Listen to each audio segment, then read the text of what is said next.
నమస్తే. ప్రస్తుతం మనతో పాటు షాద్నగర్ నియోజకవర్గ ఎమ్మెల్యే విల్లపల్లి శంకర్ గారు ఉన్నారు. ఇప్పుడే ఎంసీఆర్ హెచ్ఆర్డీలో ముఖ్యమంత్రి గారితో ఎమ్మెల్యేలు మంత్రులతో భేటీ అయ్యారు. ప్రధానంగా ఏ అంశం గురించి డిస్కషన్ చేశారు?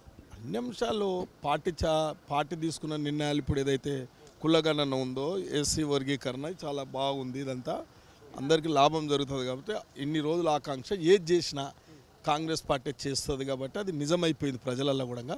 ప్రజలు కూడా చాలా సంతోషంగా ఉన్నారు.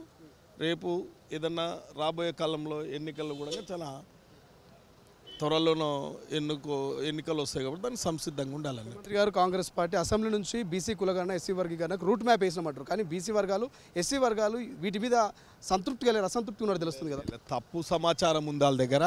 సైంటిఫిక్ సమాచారం ప్రభుత్వం దగ్గర ఉంది, గాంధీ భవన్ దగ్గర కూడా ఉంది. వాళ్ళ దగ్గర ఏం ఆధారంతో మాట్లాడుతున్నారు? ఏం ఆధారంతో మాట్లాడుతారు? వాళ్ళు మాట్లాడేదంతా ఒక బోకస్ సమాచారం, బోకస్ గ్లోబల్ ప్రచారం చేస్తున్నారు వాళ్ళంతే.